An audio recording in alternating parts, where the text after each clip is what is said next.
আসসালামু আলাইকুম এসএসসি 26 ব্যাচের প্রিয় শিক্ষার্থীরা, তোমাদের ইংলিশ ফার্স্ট পেপার প্লে লিস্টের আরো একটা ক্লাস নিয়ে তোমাদের সামনে হাজির হয়েছি। আমি তাহমিদ হাসান দীপ্র, বর্তমানে ঢাকা ইউনিভার্সিটিতে ইংলিশ ডিপার্টমেন্টে পড়াশোনা করছি। তো চলো আমরা অন্যান্য দিনের মতো আজকে আমাদের নেক্সট কবিতাটা শুরু করে দিই। তার আগে বলিনি কেন আমরা কবিতাগুলো পড়ছি, কারণ যেহেতু তোমরা বলেছিলে যে কবিতা নিয়ে তোমাদের বেশি প্রবলেম, সেহেতু আমরা কবিতা দিয়েই আগে শুরু করেছি। আমরা কবিতাগুলো শেষ করে পরবর্তীতে অন্যান্য লেসন যেগুলো আছে সেগুলোতে এগোবো। দেখো, আজকে আমাদের যে কবিতাটা আমরা পড়বো সেটা হলো তোমাদের unit 11 lesson 2 two mothers remembered, লিখেছেন জোয়ান স্নো ডাঙ্কানসন। কবিতাগুলো আমরা কিভাবে পড়ছি তোমরা আগের ক্লাসগুলো যারা করেছো তারা অবশ্যই জানো। আমরা প্রথমে কবিতার প্রেক্ষাপট জানছি, তারপরে কবিতা পড়ছি, তারপরে কোয়েশ্চেন আনসার পড়ছি, মানে যেগুলো তোমাদের আনসার করার কথা। তো আমরা দেরি না করে মূল ক্লাসে চলে যাই। চলো, এই কবিতাটার কনটেক্সট হলো জোয়ান স্নো ডাঙ্কানসন। ওনার পরিচয় একটু দিয়ে নিই। ওনার জন্মসাল সম্পর্কে আসলে খুব একটা তথ্য পাওয়া যায়নি, বাট উনি মৃত্যুবরণ করেন 2021 সালে। উনি একজন আমেরিকান কবি। ওনার জন্ম কলোরাডোতে, আমেরিকার ইউএস এর কলোরাডোতে। উনি আমেরিকান কবি একজন। ওনার মা অ্যালজাইমার্স ডিজিজ বলে একটা ডিজিজ আছে, এটা একটা মানসিক বিকারগ্রস্ততা।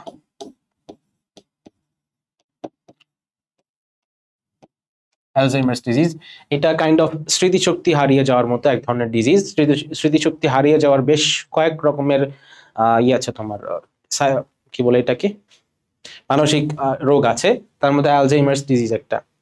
তো ওনার মা বৃদ্ধ বয়সে ওনার অ্যালজাইমার্স হয় এবং উনি পরবর্তীতে একটু স্মৃতি যেহেতু মনে রাখতে পারতেন না, সেজন্য উনি ওনার মেয়েকে ভুলে যান অনেক। এবং যারা অ্যালজাইমার্স রোগে ভোগে তারা অনেক মেমোরি আস্তে আস্তে তাদের মাথা থেকে মুছে যায় এবং তখন তাদের আচরণের মধ্যে অনেক অস্বাভাবিকতা লক্ষ্য করা যায়।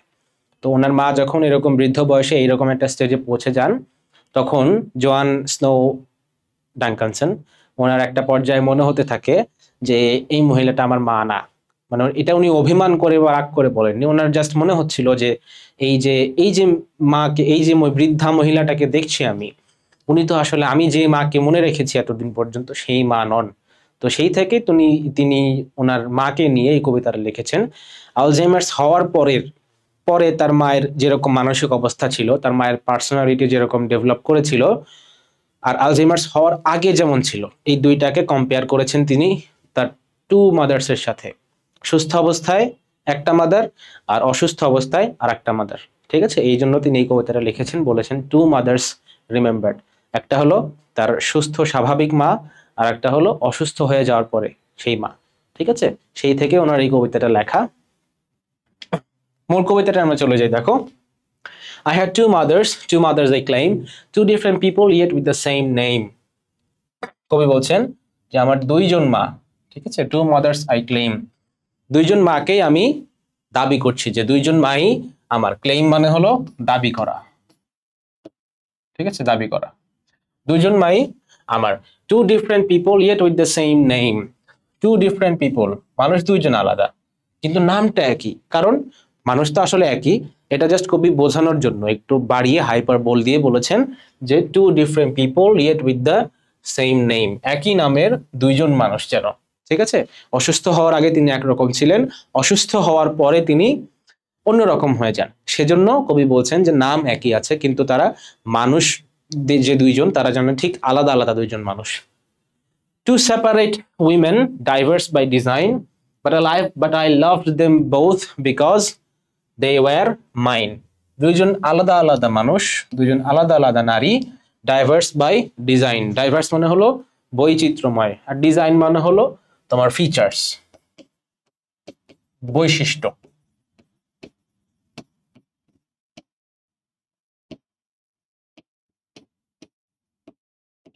ভিন্ন ভিন্ন বৈশিষ্ট্যের দুইজন নারী, diverse by design, but I loved them both because they were mine. কিন্তু আমি তাদের দুইজনকেই ভালোবাসতাম, যদিও তারা দুইজন দুই রকম, কিন্তু তাদের দুইজনকেই আমি ভালোবাসতাম কারণ তারা দুইজনে ছিলেন আমার। দে বোথ ওয়ার মাইন, ঠিক আছে, because they were mine. The first was the mother who carried me here, gave birth and nurtured and launched my career. The first was the mother, প্রথম মায়ের কথা বলছে। প্রথম মা বলতে কে? অসুস্থ হওয়ার আগের যে মা, তার কথা বলছে। The first was the mother who carried me here, gave birth and nurtured and launched my care.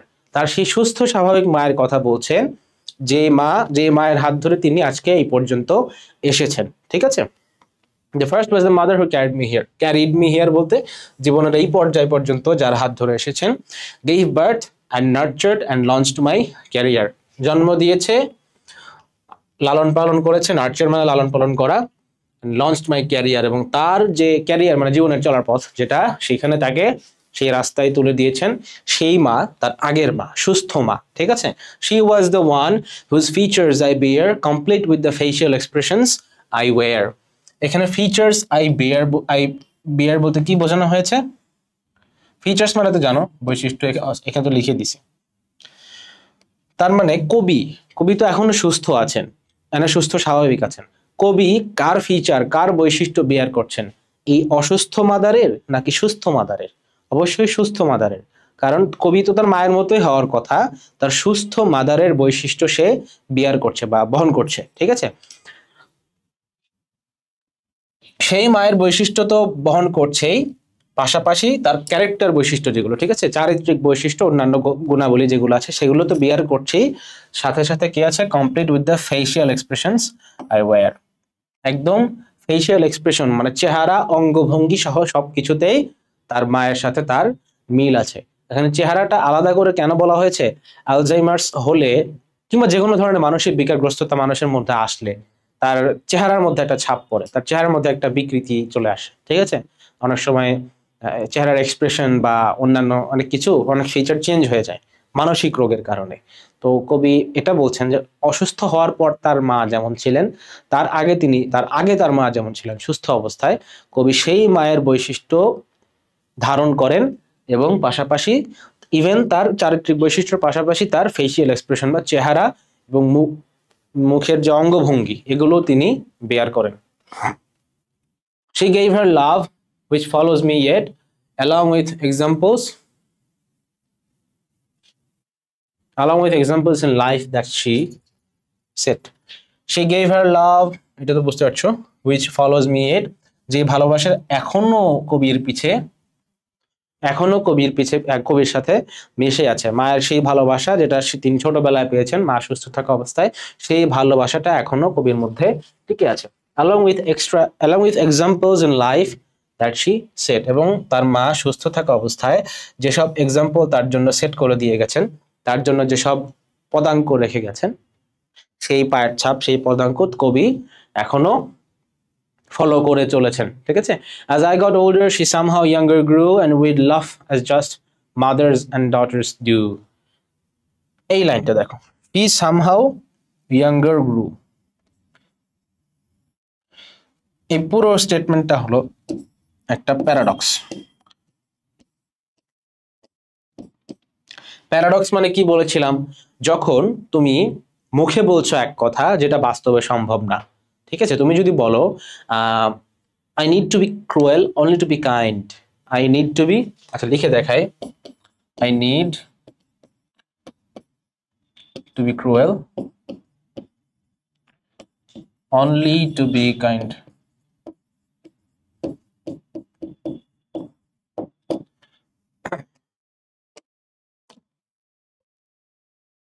আচ্ছা, ক্রুয়েল মানে নিষ্ঠুর, আর কাইন্ড মানে দয়ালু। কেউ একই সাথে ক্রুয়েল এবং কাইন্ড হতে পারে, একই সাথে নিষ্ঠুর এবং একই সাথে দয়ালু। কেউ যদি বলে যে আমি একই সাথে নিষ্ঠুর এবং দয়ালু, এটা কি সম্ভব? সম্ভব না। তার মানে এই সেন্টেন্সে যা বলা হয়েছে সেটা বাস্তবসম্মত না, কিন্তু তবুও বলা হয়েছে। এরকম সেন্টেন্সকে, এরকম স্টেটমেন্টকে আমরা বলি প্যারাডক্স। এই যে সি সামহাউ ইয়াঙ্গার গ্রু, কেউ কি বয়স বাড়ার সাথে সাথে ইয়াঙ্গার হয় না, ওল্ডার হয়? ওল্ডার হয়, বাট এখানে কবি বলছেন শি সামহাউ ইয়াঙ্গার গ্রু। এটা হলো এক ধরনের প্যারাডক্স। প্যারাডক্সের আসলে অন্তর্নিহিত একটা মিনিং থাকে, একটা অর্থ থাকে। এইখানে এই প্যারাডক্সের অর্থ যেমন যে আমি আসলে ক্রুয়েল হচ্ছে কাইন্ড হওয়ার জন্য, মানে হলো ধরো যে কোনো একটা, তোমাদেরকে এক্সাম্পল দিয়েছিলাম আমি সেই ক্লাসে, ধরো তোমার পরীক্ষা আছে, পরীক্ষার মধ্যে ধরো আগামীকাল পরীক্ষা, তোমার আব্বুকে গিয়ে বললে যে আমি আগামীকাল ফ্রেন্ডের সাথে ঘুরতে যাব, তোমার আব্বু তোমাকে ধমক দিয়ে পাঠিয়ে দিলেন। তার মানে তোমার আব্বু তোমার সাথে যে আচরণটা করলেন সেটা হলো ক্রুয়েল বা নিষ্ঠুর একটা আচরণ বা what ever it May appear. তো উনি যে তোমাকে ধমকটা দিলেন তোমার ভালোর জন্য না খারাপের জন্য? অবশ্যই ভালোর জন্য। উনি তোমাকে ভালোবাসেন দেখেই তোমাকে এই ধমকটা দিলেন। তুমি দেখতে পেলে ওনার আচরণটা নিষ্ঠুর বা তোমার পছন্দ হয়নি, ঠিক আছে, আচরণটা অনেক ক্রুয়েল, কিন্তু ইন দি এন্ড ভিতরে তার ভেতরে ভেতরে কি কাজ করছিল? তোমার জন্য ভালোবাসা, কেয়ারিং কাজ করছিল, ঠিক আছে। তো এখানেও একটা অন্তর্নিহিত মিনিং আছে। She somehow younger grew. বাবা মা যখন বৃদ্ধ হয়ে যান তখন কি হয়? তখন তারা আস্তে আস্তে, ছোটবেলায় মানুষ শিশু যখন জন্ম নেয় তখন সে যেমন একদম হেল্পলেস থাকে, কোনো দিকে কোনো ধরনের যে কোনো ধরনের মুভমেন্ট যে কোনো ধরনের কাজকর্ম করতে তার বাবা মায়ের বা যে কোনো গ্রোন আপ কারো সাহায্য লাগে। তো বাবা মায়েরও একসময় বৃদ্ধ বয়সে এই অবস্থা হয়ে যায়, ঠিক আছে। তো এটাই কবি বোঝাতে চেয়েছেন যে আমি আস্তে আস্তে বড় হচ্ছি কিন্তু আমার মা আস্তে আস্তে ইয়াঙ্গার হয়ে যাচ্ছেন, আরো আস্তে আস্তে ইনোসেন্ট শিশু হয়ে যাচ্ছেন, এটা বোঝানো হয়েছে, ঠিক আছে। and with love as just mothers and daughters do, এইখানে এসে কবির রোল রিভার্স হয়ে গেল, কবির ভূমিকাটা রিভার্স হয়ে গেল, কবি হয়ে গেলেন মাদার আর মাদার হয়ে গেলেন ডটার, ঠিক আছে এটা। But then came the time that her mind clouded so and I sensed that the mother, sorry, এইখানে এই পর্যন্ত ঠিকই আছে। তারপরে হলো then came the time that her mind clouded so, mind clouded মানে হলো, মাইন্ড মানে তো মন, তার মস্তিষ্ক আস্তে আস্তে, মেমোরি আস্তে আস্তে ঝাপসা হয়ে যেতে লাগলো, মানে হলো ওই যে অ্যালজাইমার্স রোগের সিমটম দেখা দিতে লাগলো, তার মাথা ঠিকভাবে কাজ করা বন্ধ করে দিল, মেমোরি গুলো সব ভুলে যেতে লাগলেন। and I sensed that the mother I knew would soon go, এবং কবি বুঝতে পারলেন যে আমি যেই মাদারকে চিনতাম, আমার মা ইয়াং বয়সে সুস্থ অবস্থায় যেমন ছিলেন সেই মা এখন আর আগের মতো থাকবেন না, তিনি আস্তে আস্তে বার্ধক্যজনিত কারণে অসুস্থ হয়ে পড়বেন এবং ইন দি এন্ড যদি সব নিয়ম মাফিক চলে, অর্থাৎ সন্তানের আগে পিতামাতা মারা যায় এরকম যদি চলে তাহলে তার মাও মারা যাবে।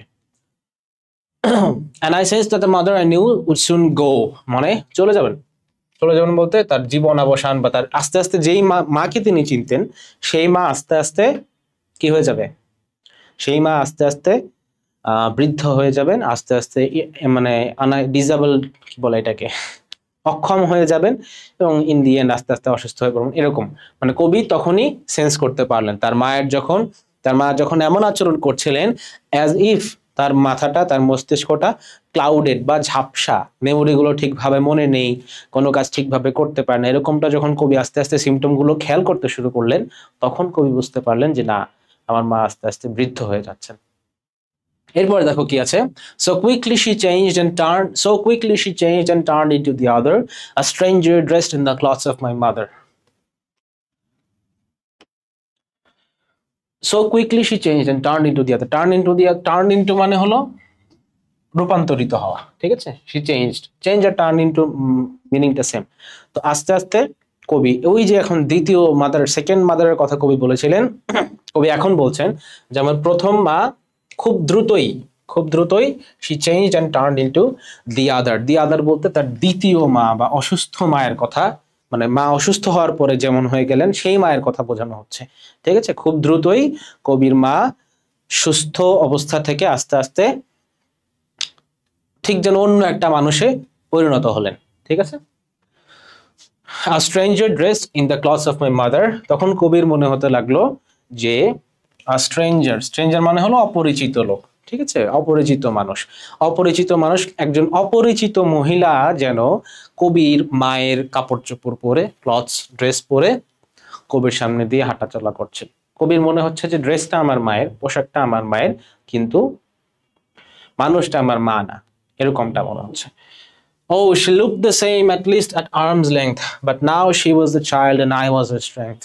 এই যে কথাটা বললাম যে মা বাবা বৃদ্ধ হয়ে গেলে মা বাবা চাইল্ড হয়ে যায়, শিশু সুলভ আচরণ করতে শুরু করেন এবং অন্যদের উপর ডিপেন্ডেন্ট হয়ে যান, সেজন্য কবি বলেছেন I was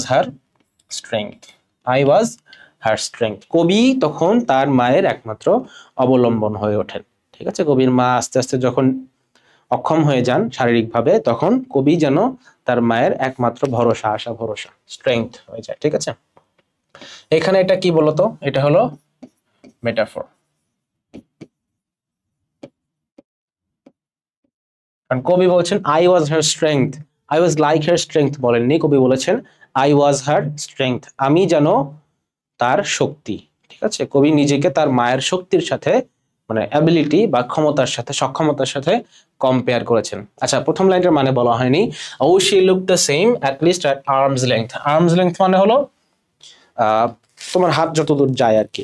ধরো অনেক সময় আমরা দেখি না যে কোনো একটা জিনিস কাছে থেকে দেখে ঠিকভাবে অবজার্ভ করা যাচ্ছে না, তখন আমরা একটু দূরে নিয়ে দেখি, তখন ক্লিয়ারলি ফুল পিকচারটা সামনে আসে। এবং যখন দূরে নিয়ে দেখি তখন অনেক, আবার কাছে থাকলে যে ফিচারগুলো চোখে পড়ে সেই ফিচারগুলো তখন চোখে পড়ে না।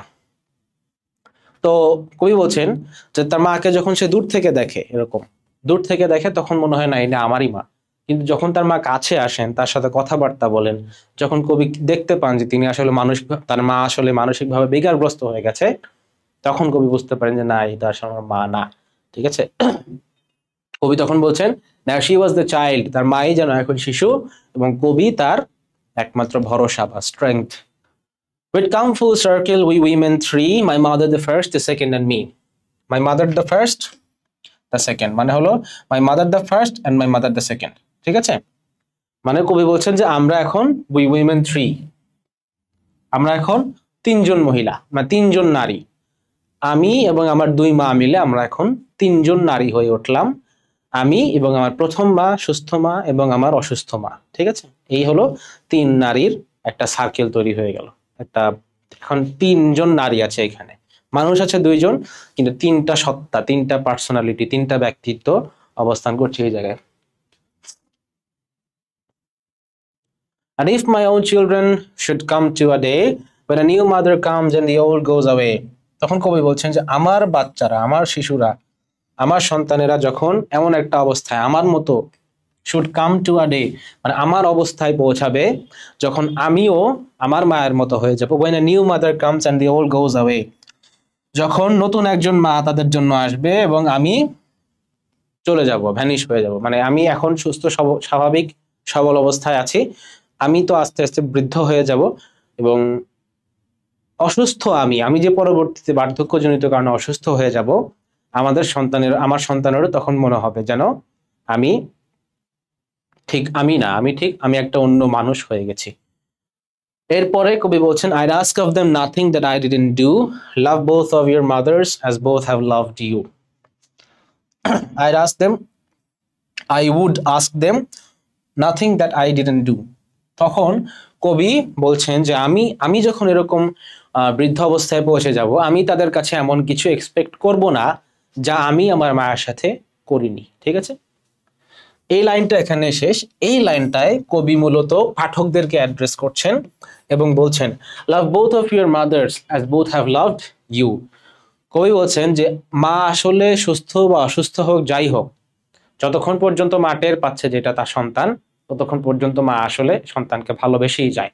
এই জন্য কবি বলছেন যে তোমার এই দুইজন মাকেই তোমাকে সমানভাবে ভালোবাসতে হবে, যেমনটা সে তোমাকে, যেমনটা তোমার এই দুইটা মা যেমন তোমাকে ভালোবেসেছে, তোমাকে সুস্থ অবস্থায় যেমন ভালোবেসেছে, অসুস্থ অবস্থায় যেমন ভালোবেসেছে, তো তোমাকেও সেটাই করতে হবে, তোমার মাকে ভালোবেসে যেতে হবে।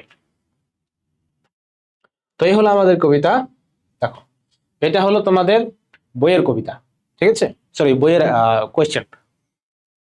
কোয়েশ্চেনগুলো আমরা একে একে আনসার করি, এবং বরাবরের মতোই তোমরা জানো যে কোয়েশ্চেনগুলো আমরা কেবল এখানে ডিসকাস করব, বাট আনসারগুলো আমি তোমাদেরকে লিখে নোট আকারে দিয়ে দেব। আমি ডিসকাস করার পরে তোমরা আগে নিজেরা আনসারগুলো লিখবে, এবং পরবর্তীতে আমি যে নোটটা দেবো সেই নোটের সাথে মিলিয়ে নেবে। ঠিক আছে, আচ্ছা, how are the two mothers different from each other, কিভাবে দুইজন মাদার, কবিতার মধ্যে যে দুইজন মাদারের কথা বলা হয়েছে তারা একে অন্যের চাইতে কিভাবে ডিফারেন্ট। দেখো,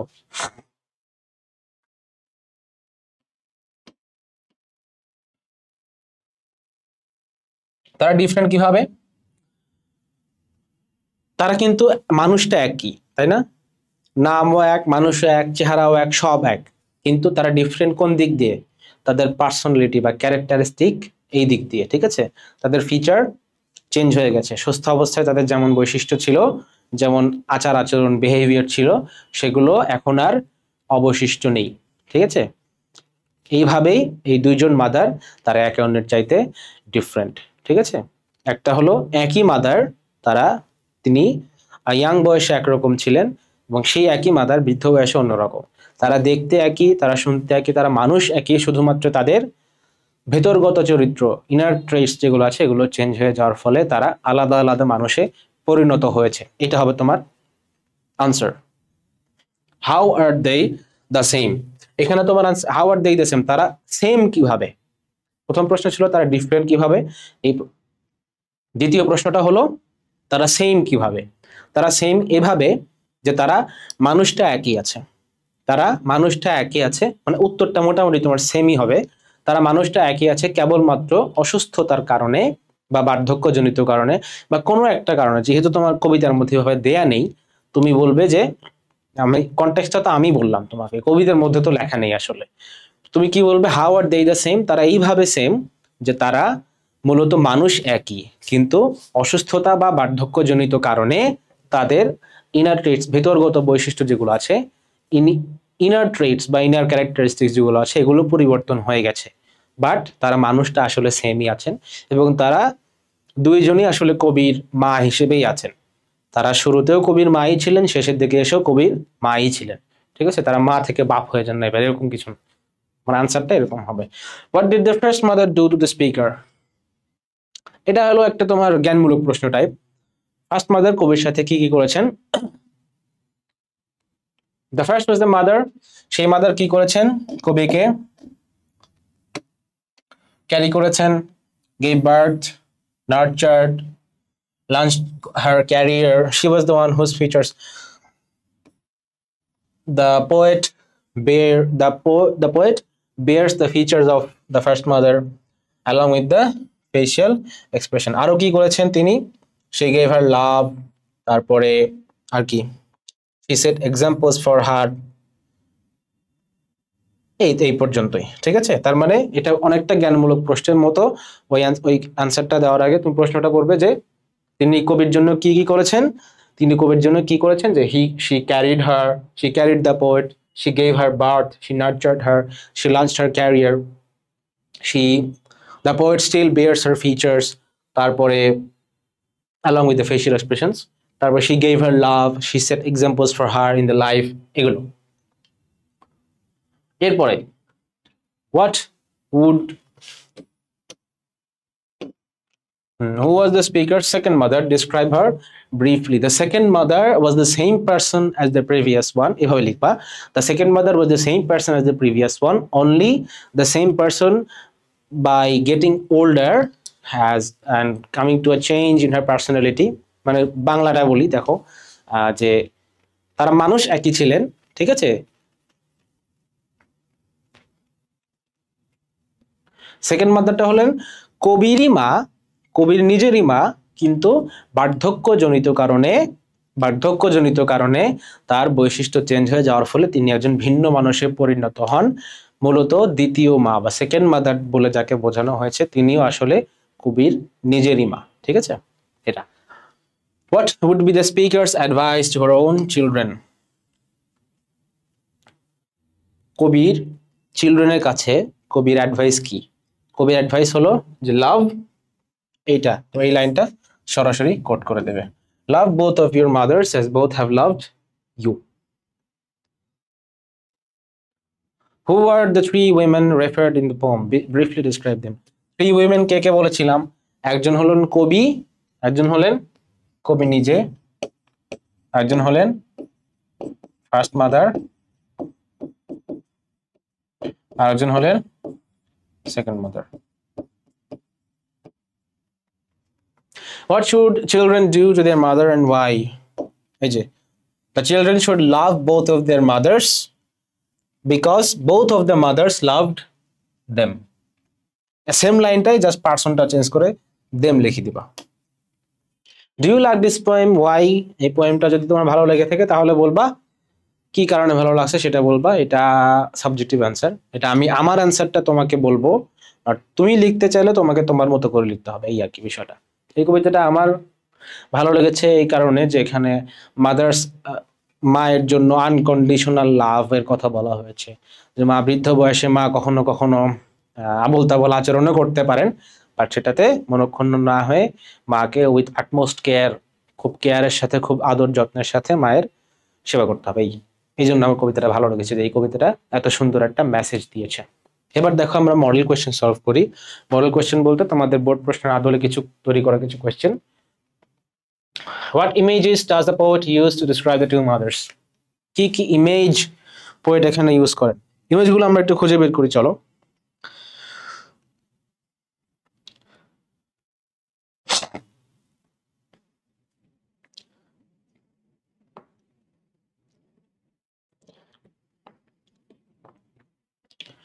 আচ্ছা, কবি এই কবিতার মধ্যে কি কি ইমেজ ইউজ করেছেন দেখি।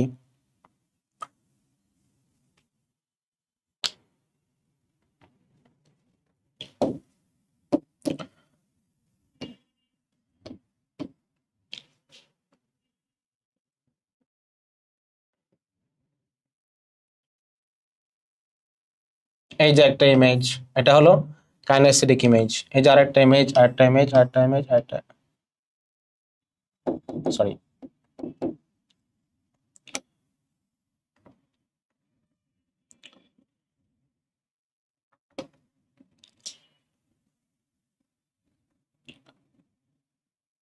এই যে একটা ইমেজ ক্লাউডেড। ক্লাউডেড মানে কি বলেছি, ঝাপসা হয়ে যাওয়া। ঝাপসা হয়ে যাওয়া কিসের কিসের সাথে সম্পৃক্ত, চোখের সাথে। মানুষ ঝাপসা দেখে না শোনে, মানুষ ঝাপসা দেখে। সেজন্য এই যে মাইন্ড ক্লাউডেড শো, এটা এক ধরনের ইমেজ, এটা হলো একটা ভিজুয়াল ইমেজ, ঠিক আছে। And I sensed the mother go so quickly. A stranger so quickly she changed and turned into the other. এটা একটা কাইনেস্থেটিক ইমেজ। কাইনেস্থেটিক ইমেজ হলো সেই ইমেজ যেগুলো তোমরা পঞ্চ ইন্দ্রিয়ের সাহায্যে পারসেপ্ট করতে পারো না, বাট যেগুলো তুমি কল্পনা করতে পারো যে সামথিং ইজ হ্যাপেনিং, এগুলো হলো সব কাইনেস্থেটিক ইমেজ, ঠিক আছে। আচ্ছা, a stranger dressed in the clothes of my mother, এটাও একটা ইমেজ।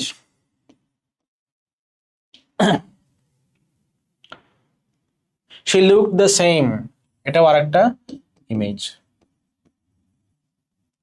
এই দুইটাই মূলত ভিজুয়াল ইমেজ।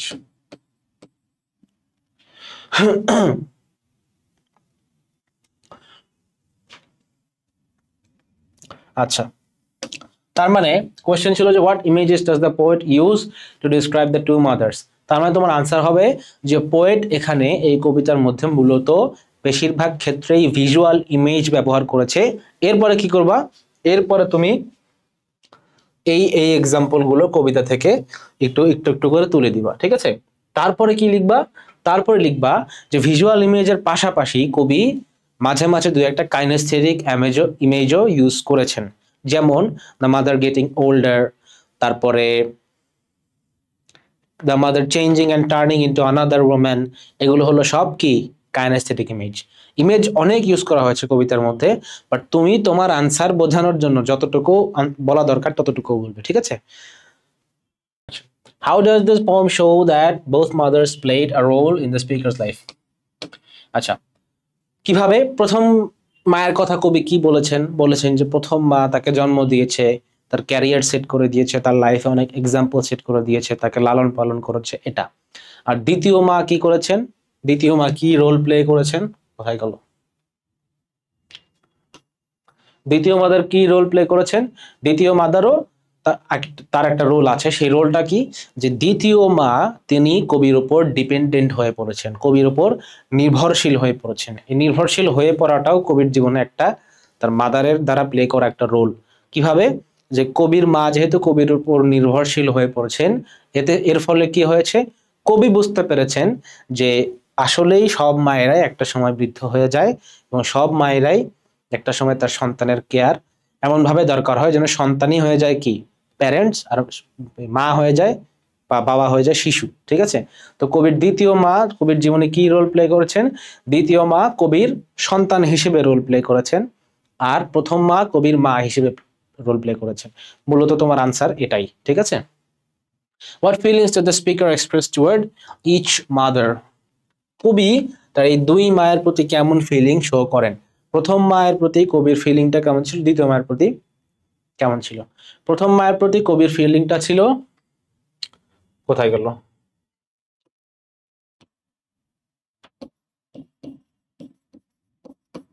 ডিপেন্ডেন্ট। ঠিক আছে, প্রথম মায়ের প্রতি কবির ফিলিংটা ছিল, অনুভূতিটা ছিল নির্ভরশীল। ঠিক আছে, তিনি প্রথম মায়ের উপর নির্ভরশীল ছিলেন। আর দ্বিতীয় মায়ের প্রতি কি হলো? দ্বিতীয় মায়ের প্রতি কবির রোলটা হলো সিম্প্যাথেটিক, কবির ফিলিংটা হলো সিম্প্যাথেটিক। প্রথম মায়ের প্রতি কবি ডিপেন্ডেন্ট মানে নির্ভরশীল, এবং দ্বিতীয় মা অর্থাৎ বৃদ্ধ মা যেটা, তার প্রতি কবির ফিলিংটা কেমন ছিল? সিম্প্যাথেটিক বা দয়া মায়া মমতা মাখা।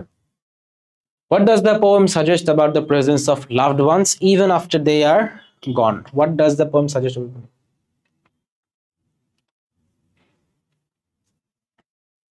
তো এখানে কোয়েশ্চেনটা কি করা হয়েছে, যে এই কবিতা পড়ে তোমরা presence of loved ones even after they are gone এই সম্পর্কে কি জেনেছো? এইটা মানে কি? এখন এটা হলো তোমাদের প্রশ্ন। প্রেজেন্স অফ লাভড ওয়ান্স মানে ভালোবাসার মানুষ যারা আছে, ঠিক আছে, আপনজন, তারা যখন চলে যায় আমাদের জীবন থেকে, স্টিল কিভাবে তাদের এফেক্ট, তাদের উপস্থিতি আমাদের জীবনে কাজ করে, এইটা তোমাকে বোঝাতে বলেছে এই কবিতা থেকে। তাহলে কবি কি বলছেন, যে এই যে এই লাইনটা দেখো, সরি, এই লাইনটা খেয়াল করো, she gave her love which follows me yet. she gave her love, কখন লাভ দিয়েছেন? যখন তার মা সেই সুস্থ অবস্থায় ছিলেন, প্রথম অবস্থায় ছিলেন, প্রাথমিক অবস্থায়, সেই সময় কবির মা কবিকে যে ভালোবাসা বা লাভ দিয়েছেন, সেই লাভটা এখনো কবিকে ফলো করে। ইয়েট মানে ইট ফলোজ মি, মায়ের সেই ভালোবাসাটা এখনো কবির জীবনে উপস্থিত, কবিকে এখনো ফলো করে যাচ্ছে। বাট কবির সেই প্রথম সুস্থ স্বাভাবিক মা কি এখন বেঁচে আছে? মানে বেঁচে আছে মানে আমি বলছি যে সেই মা কি এখনো আগের অবস্থায় আছে? তার মা চেঞ্জ হয়ে সেই সেকেন্ড মাদার হয়ে গেছে, বাট স্টিল কবির মায়ের দেওয়া যে ভালোবাসা, সেটা এখনো কবিকে ফলো করে যাচ্ছে।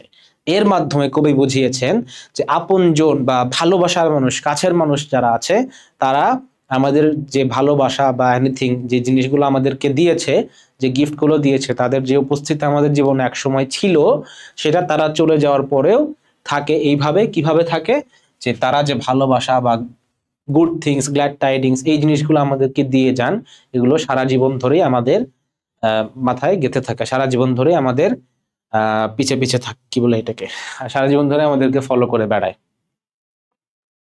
আচ্ছা, পরবর্তী কোয়েশ্চেন কি দেখো, how does the poet express deep emotions without using complex language? মানে সহজ কথা হলো যে কবি সিম্পল ল্যাঙ্গুয়েজে কিভাবে ডিপ ইমোশনস, তীব্র আবেগ প্রকাশ করেছেন, এটা হলো প্রশ্ন। এখন আনসার কি হবে? আনসারটা হবে এই, যে কবি কোনো ধরনের ফিগার অফ স্পিচ ইউজ করেন। খেয়াল করে দেখেছো যে অন্যান্য কবিতার চাইতে এই কবিতার মধ্যে তোমাদের লিটারারি ডিভাইসের সংখ্যা নিতান্তই কম। ঠিক আছে, একটা দুইটা মেটাফর পেয়েছি আমি, আর কয়েকটা ইমেজারি পেয়েছি। তার মানে তোমার আনসারটা হবে এরকম, without using any kind of Literary devices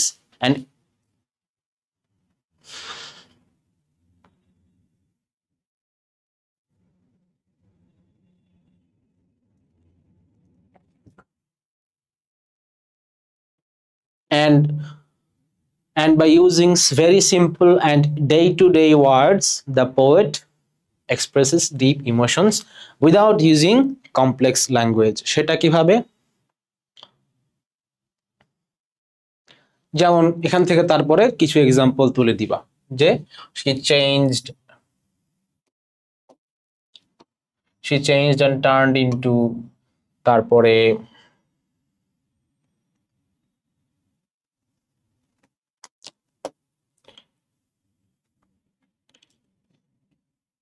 with love just mothers and daughters too.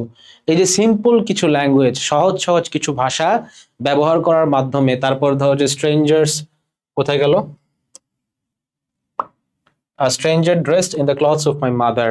এই যে সিম্পল কিছু ল্যাঙ্গুয়েজ যেগুলো ইউজ করার মাধ্যমে কবি অনেক তীব্র কিছু আবেগ এই কবিতার মধ্যে তুলে ধরেছেন। এটা খুব একটা মামুলি কোশ্চেন হয়েছে আসলে এটা আনসার করার মতো আসলে তেমন কিছু নাই। আচ্ছা, how does the poet use symbolism to represent the mothers or their qualities? Poet এখানে সিম্বল কিভাবে ইউজ করেছেন? সিম্বল কাকে বলে বলে কি বলেছিলাম? সিম্বল হলো সেই ধরনের একটা লিটারি ডিভাইস যেখানে একটা জিনিসের মাধ্যমে আর একটা জিনিসকে রিপ্রেজেন্ট করা হয়। ঠিক আছে, একটা জিনিসের মাধ্যমে আর একটা জিনিসকে রিপ্রেজেন্ট করা হয়। ফর এক্সাম্পল, ধরো অ্যানিমাল ফার্ম একটা উপন্যাসের কথা বলেছিলাম, যেখানে পশু পাখির মাধ্যমে তোমার রাশিয়ায় বলশেভিক বিপ্লবের ঘটনাকে রিপ্রেজেন্ট করা হয়েছে। ঠিক আছে, সিম্বল হলো তোমার প্রতীক।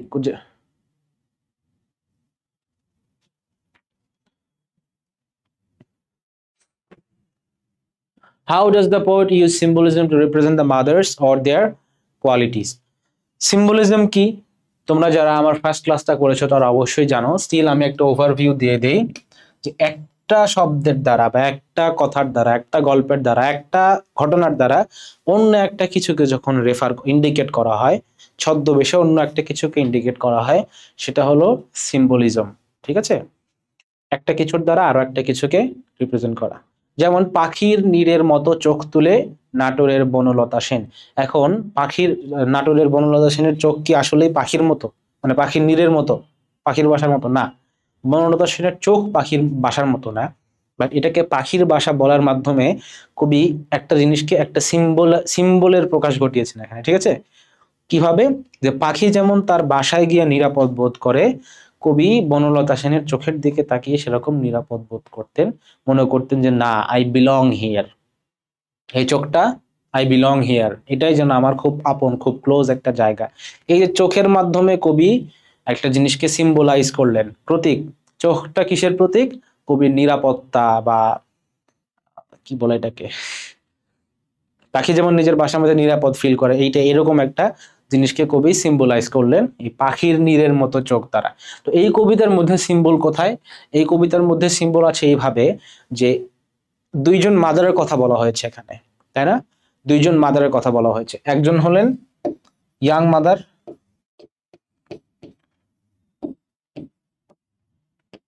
আর একজন হলেন তোমার ওল্ড মাদার। ঠিক আছে, এখন মাদার তো মানুষ তো আসলে একজনই, তাই না? একজন মানুষই। কবি বলছেন যে টু মাদার্স। কি হয় টু মাদার্স? যে তরুণ বয়সে তার মাদার একরকম ছিল, তাকে জন্ম দিয়েছে, তাকে বড় করেছে, তার ক্যারিয়ার গুছিয়ে দিয়েছে, আর বৃদ্ধ বয়সে তার মাদার অন্যরকম হয়ে গেছে। ঠিক আছে, তার মাদার তখন কি হয়ে গেছে?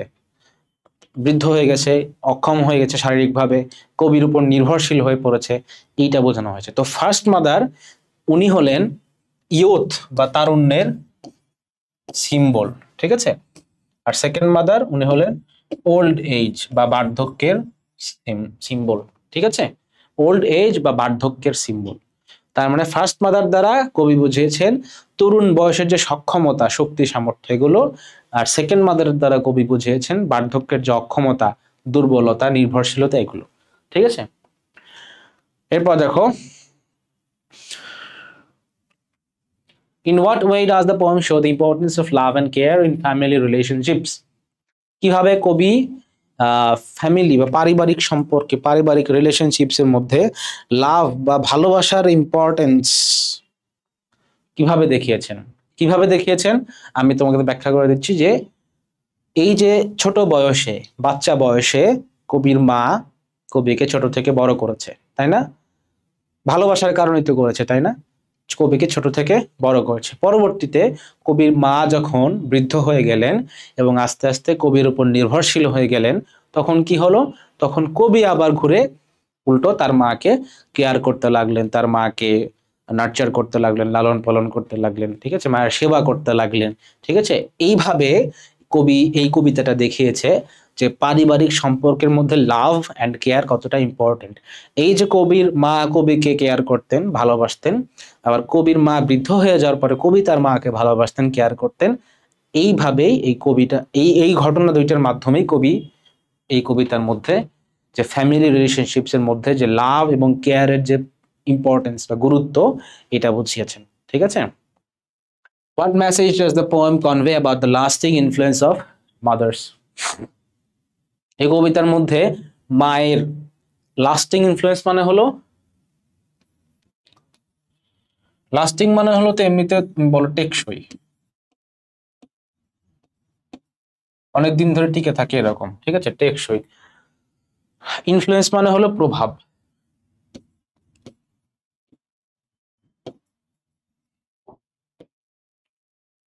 এখন টেকসই প্রভাব বিষয়টা এরকম না, লাস্টিং ইনফ্লুয়েন্স মানে হলো যে ইনফ্লুয়েন্স বা যে প্রভাবটা অনেক দিন ধরে থাকে।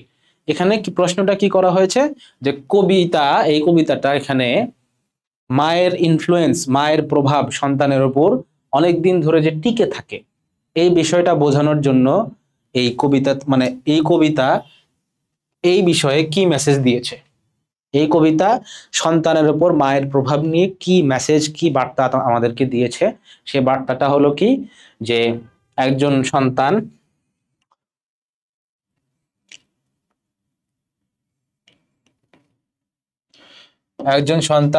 তার মায়ের ফিচার্স বা বৈশিষ্ট্য শেয়ার করে, along with the facial expressions, তার মুখভঙ্গি, চেহারা সবকিছু সহ একজন সন্তান তার মায়ের অনেক ফিচার, অনেক বৈশিষ্ট্য বিয়ার করে। আর কি বিয়ার করে, তার মা যে তাকে ভালোবাসা দিল, আদর যত্ন দিল, ছোটবেলায় লালন পালন করলো, এইটাও সে অনেকদিন পর্যন্ত বিয়ার করে বলতে বহন করে। এবং পরবর্তীতে কি হয়, ফলস্বরূপ এই যে মা তাকে ভালোবাসা দিল, এর ফলে মায়ের সেই ভালোবাসার প্রভাব তার উপর থেকে যাওয়ার ফলে মা যখন বৃদ্ধ হয়ে যান, তখন সন্তান গিয়ে তখন সেই মায়ের সেবা করে। এই কবিতার মাধ্যমে মূলত এই মেসেজটাই দেয়া হয়েছে, মায়ের ভালোবাসা থেকে শুরু করে মায়ের বৈশিষ্ট্য সবকিছুই সন্তানের উপর এইভাবে প্রভাব ফেলে যে পরবর্তীতে মা যখন বৃদ্ধ হয়ে যায়, সন্তানের মধ্যে স্টিল মায়ের সেই বৈশিষ্ট্যগুলো বিরাজমান থাকে, এবং পাশাপাশি মা যে ভালোবাসা দিয়ে সন্তানকে এতদিন বড় করেছে, সেই ভালোবাসাটার প্রভাবেই পরবর্তীতে সন্তান মাকে সেবা দান করে থাকে। ঠিক আছে, এটা বোঝানো হয়েছে। How do the descriptions of the mothers help the reader understand their personalities? তুমি এই ডেসক্রিপশন দেখে মায়েদের যে বর্ণনাগুলো দেয়া হয়েছে, এ থেকে তুমি কি বুঝতে পারলে, এইটারও তোমার কাছে প্রশ্ন। এ থেকে তোমার যা বোঝা উচিত বা কবি যেটা বোঝাতে চেয়েছেন সেটা আমি তোমাকে বলে দিচ্ছি। সেটা হলো যে এই কবিতার ডেসক্রিপশন বা এই বর্ণনাগুলোর মাধ্যমে মূলত টু মাদার সম্পর্কে যেটা বলা হয়েছে সেটা হলো যে প্রথম মা বা ফার্স্ট মাদার, উনি ছিলেন হলো তরুণ বয়সের, ইয়াং বয়সের যে মাদার, ঠিক আছে, সুস্থ স্বাভাবিক যে মাদার তিনি। এবং দ্বিতীয় মা বা সেকেন্ড মাদার যিনি ছিলেন, উনি ছিলেন মূলত অসুস্থ, বার্ধক্যজনিত কারণে, উইদাউট এনি সেন্স, ঠিক আছে, বার্ধক্যজনিত কারণে তিনি তার মানসিক এবং শারীরিকভাবে অসুস্থ একজন মাদার হয়ে পড়েছেন। এই বিষয়টা এখানে আর কি বোঝানো হয়েছে। ঠিক আছে, মানে এই দুই মাদার সম্পর্কে তুমি কি বুঝতে পারলে, এই দুই মাদার সম্পর্কে মূলত এটাই বুঝতে পারলে যে প্রথম মাদার হলো মূলত একই মানুষ, দুইটা মাদার মূলত একই মানুষ, বাট প্রথম মাদার উনি ছিলেন সুস্থ সবল এবং শক্ত সামর্থ্য, এবং দ্বিতীয় মাদার হলেন দুর্বল এবং বার্ধক্যজনিত কারণে অসুস্থ। ঠিক আছে, in the line a stranger dressed in the clothes of a mother, what kind of figure of speech is used and what does it symbolize in the poem? আচ্ছা, এখানে যেটা বোঝানো হয়েছে সেটা হলো যে স্ট্রেঞ্জার, এই স্ট্রেঞ্জার দ্বারা মূলত কাকে বোঝানো হয়েছে, মাদারকে। তার মাদারকেই কবি দেখছেন, কিন্তু দেখে মনে হচ্ছে তিনি যেন আমার মাদার নন, তিনি একজন অপরিচিত মানুষ যিনি আমার মায়ের পোশাক পরে আছেন। ঠিক আছে, মায়ের পোশাক পরে আছেন, কবি এটাই বোঝাতে চাচ্ছেন এখানে। ঠিক আছে, A stranger dressed in the clothes of my mother. তো যেহেতু স্ট্রেঞ্জার দ্বারা মাদারকে বোঝানো হয়েছে এবং স্ট্রেঞ্জার এবং মাদারকে একই পার্সন হিসেবে কল্পনা করা হয়েছে, সেহেতু এটা হলো মেটাফর। আর এর দ্বারা কি সিম্বলাইজ করা হয়েছে, এর দ্বারা সিম্বলাইজ করা হয়েছে যে আমার মা তিনি একই মানুষ আছেন, বাট এখন বার্ধক্যজনিত কারণে তিনি একজন অপরিচিত মানুষের মতো আমার কাছে এখন মনে হচ্ছে তিনি যেন আমার সেই মা না, যেই মাকে আমি ছোটবেলায় দেখেছি, যেই মা আমাকে জন্ম দিয়েছে, বড় করেছে। এই তো এই হলো তোমাদের আজকের টু মাদার্স রিমেম্বার্ড কবিতা। তো ক্লাস নিয়ে যে কোনো ধরনের অভিযোগ, কোয়েশ্চেন, এনিথিং, যে কোনো কিছু যদি থাকে অবশ্যই আমাদেরকে জানাবে কমেন্ট বক্সে। Till then stay fine. আসসালামু আলাইকুম।